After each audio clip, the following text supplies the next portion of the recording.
Fala galera, tudo bem com vocês? Olha só, John na área. Nós vamos resolver hoje uma questão Enem 2013, uma questão faca na caveira, não é assim? Uma questão que o domínio que você tem que ter para avaliar, para desqualificar os itens é muito complicado. Se você está aqui comigo é porque você já tentou essa questão e, John, eu não consegui nem chutar, John, eu não sei nem o que errar nessa questão. Você faz parte desse hall? Então vem aqui. Olha só, vamos trabalhar essa questão. E ela fala o seguinte, ó. Eu também podia decompor a água. Decomposição da água, gente. Olha só, se fosse salgada ou ácida, acidulada.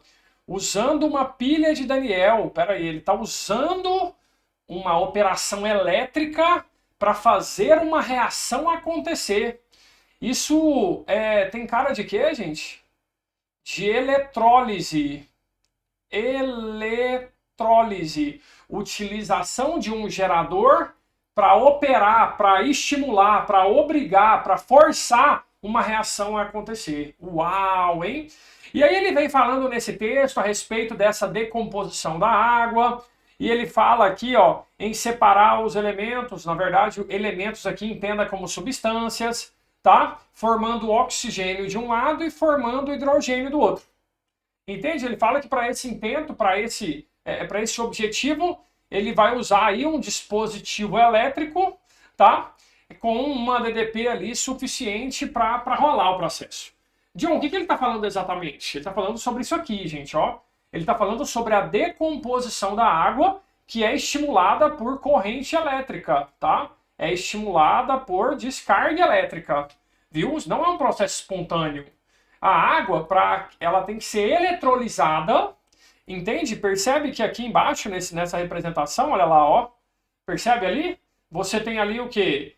O ânodo e o cátodo, ou seja, isso está ligado em uma pilha, isso está ligado em um gerador e está estimulando a água a eletrolizar. Você percebe que lá no cátodo, certo? Nós vamos ter a formação de hidrogênio. Para essa questão isso nem era tão relevante. E lá no ânodo nós teremos a formação de oxigênio. Entendeu? Então, qual que é a ideia? A ideia é utilizar corrente elétrica para estimular esse processo de decomposição a acontecer. Entende? E aí você volta para o exercício. Ele fala assim para a gente, ó. Em qual desses contextos, em qual dessas alternativas, nós também usaremos a eletrólise? Em qual deles? Qual deles? Entende? Você tem que ter muito conhecimento de causa, né? Se você for avaliar a letra A, e é interessante você ir desqualificando, você está estudando para o Enem, não é isso? Quando ele fala em ouro, será que no processo de obtenção do ouro a gente usa eletrólise? Não. Em geral, não. Por quê? Porque o ouro, em geral, ele já é obtido na sua forma de AU, entende? Na sua forma reduzida, assim, ó. Então o lance é que o ouro, ele está ali misturado com outros componentes. Então você vai usar processos físicos de separação, entendeu? Para separar ele das suas impurezas. Lembra da levigação, usar bateia, entendeu? O lance ali não é estimular usando corrente elétrica para obter o ouro. A obtenção do ouro geralmente é feita por processos físicos e não processo químico como uma eletrólise. Tá? Então, essa letra A nós já refutamos ela. A letra B entra num contexto de aquecimento. Tá? Quando a gente vai falar de calcário, obtenção do calcário a partir da sua rocha, calcário é essencialmente carbonato de cálcio. Tá? Esse carbonato de cálcio ele é separado dos outros minérios também usando processos físicos de solubilidade. Por quê? O carbonato de cálcio é insolúvel em água, entendeu? Então, quando você adiciona água ao sistema, ele tende a precipitar. Tá? Então, a perspectiva aqui é de processo físico e não processo químico. E outra coisa, o calcário também está envolvido numa pirólise muito importante para vestibular, que vai formar cal viva ou cal virgem e libera CO2. Lembra? Processo poluidor, né? Que é importante você ter essa consciência que isso aqui não tem a ver nada com corrente elétrica. Tem a ver com processos, inicialmente para obter, processo físico, para obter o calcário, e depois talvez uma pirólise, entendeu? Que é um processo de decomposição via aquecimento. Então essa aqui também não, certo? Agora, a terceira é a obtenção de alumínio, gente. Aí você vai dar um check. Por quê? Cara, é muito emblemático para o seu vestibular. A bauxita é o minério de onde nós obtemos alumínio. O gasto energético para obter alumínio, gente, é absurdo. A quantidade de energia é muito grande, por isso é muito preferível que a gente recicle o alumínio e não tenha que obtê-lo por eletrólise. A eletrólise que obtém o alumínio, você tem que levar no coração, entende? Tem que levar no coração essa parada aí. Por quê? Porque é uma eletrólise ígnea muitíssimo importante, olha aqui. Olha isso aí, entende? Esse processo aqui, ó, você percebe que você vai partir da bauxita, que é o óxido de alumínio, entendeu? E o que vai acontecer? No cátodo, você vai formar o que você precisa, que é o próprio alumínio. Tá? Então esse processo, que a gente chama de eletrólise, é um processo essencial que consome uma quantidade de energia absurda. Existem usinas hidrelétricas que são utilizadas com o único fim, alimentar essa metalurgia do alumínio.